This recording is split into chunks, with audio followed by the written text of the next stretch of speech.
Ayan. Itatry ko siyang itanim, guys. Itong leaves na to. Baka sakaling magkaugat siya. Ayan. Kasi ilang araw na to, guys. Pero ito, buhay pa rin siya. Ayan. Ayan.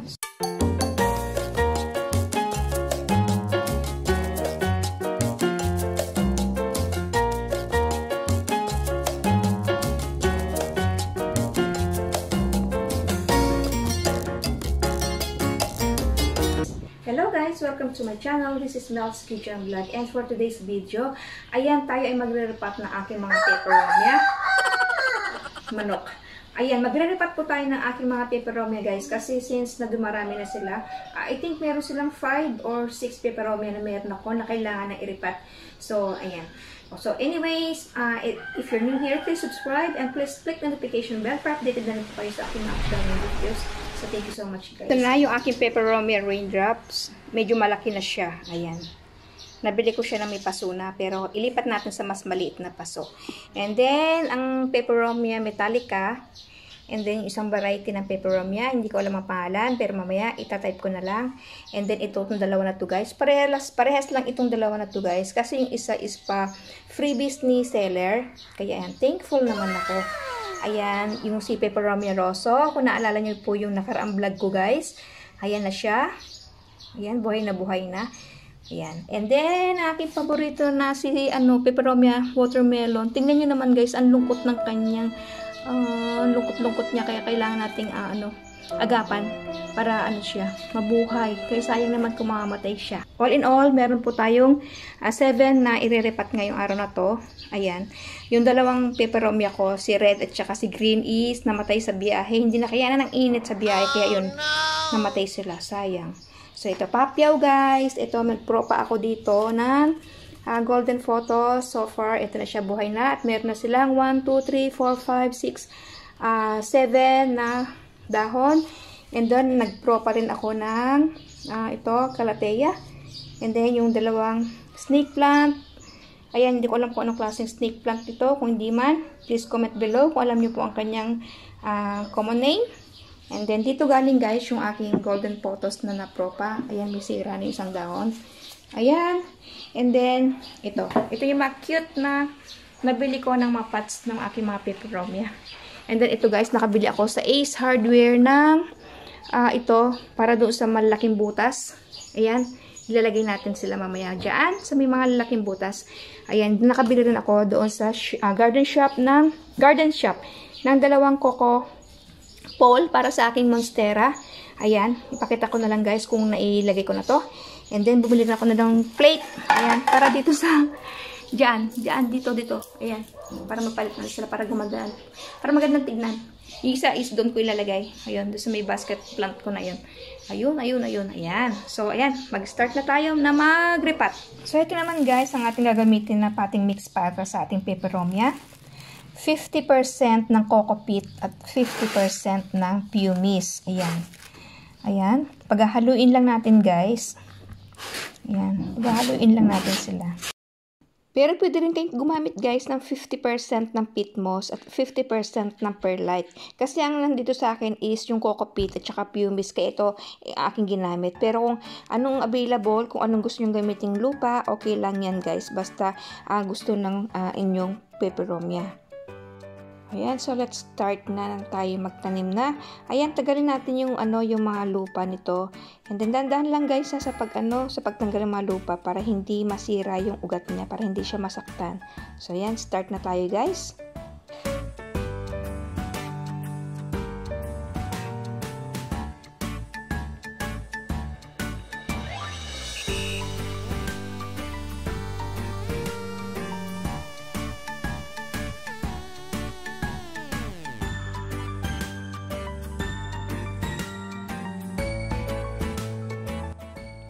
Ayan, finish. And then, yung susunod ay wait, gawa muna tayo na to.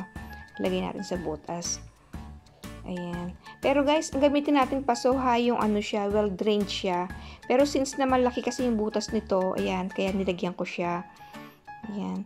So, yan, ito naman si peperomia marble. Ito naman yung ating pangalawa na iti-transfer sa kanyang pot. Ayan. As usual, tanggalin natin yung mga lupa niya. Ayan, and then yan, lagyan natin ng mga lupa. I mean, ang kokopit at pumice ka ako pala, hindi lupa guys. Pero sabi ko nga guys, kung ano yung available, kung saan kayo komportable ilagay sa inyong mga halaman, it's up to you. Pero ito, share ko lang yung aking mga gamit na pang potting mix para sa aking mga peperomia. Ayan.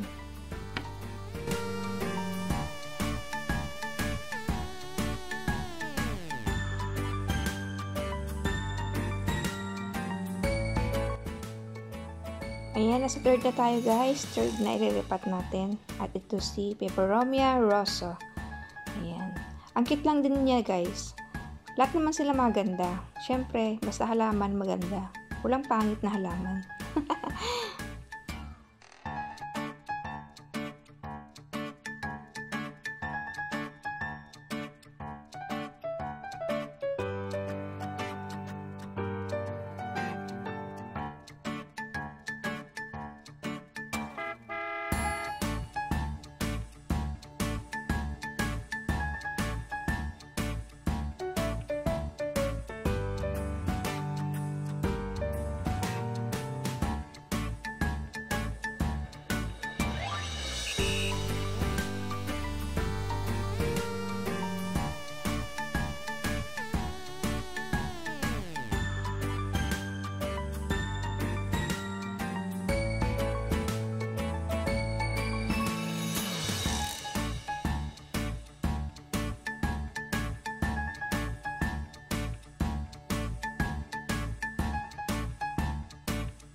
Yan guys, ito naman si Peperomia metallica.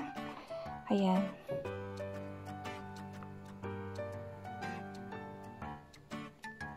Tanggalin ulit natin yung lupa niya. Ayan. At ilagay na ulit natin sa kanyang panibagong paso. Ayan.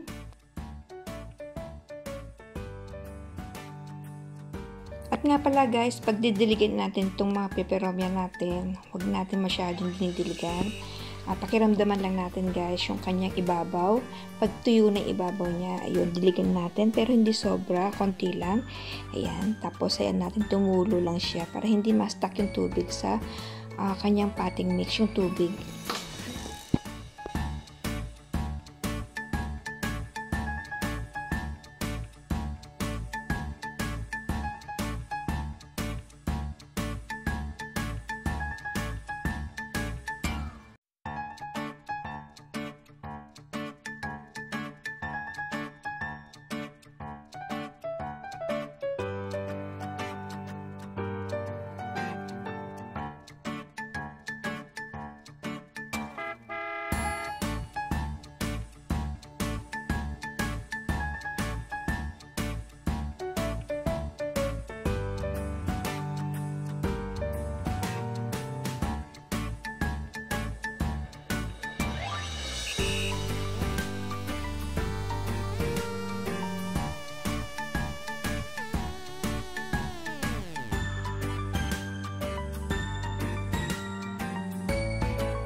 Ayan, ito na si watermelon guys, oh. Tignan nyo naman, oh. Ayan, babad na babad sa tubig. At wala akong nakikita ang ano niya, ugat niya. Kaya sana naman huwag siyang mamatay.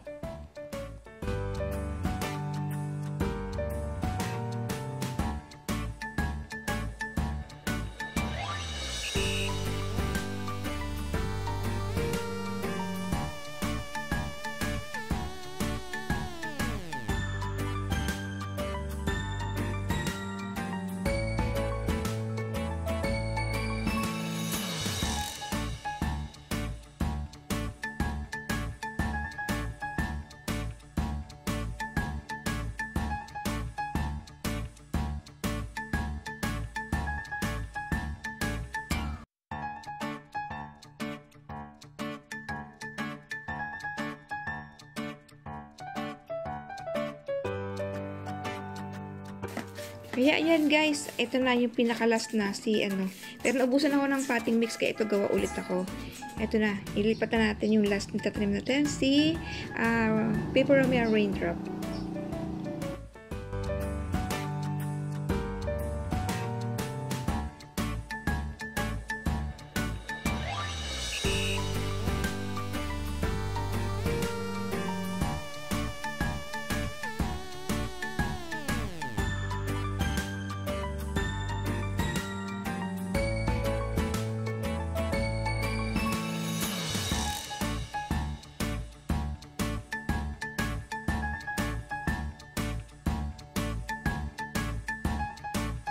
Bagong mga pot.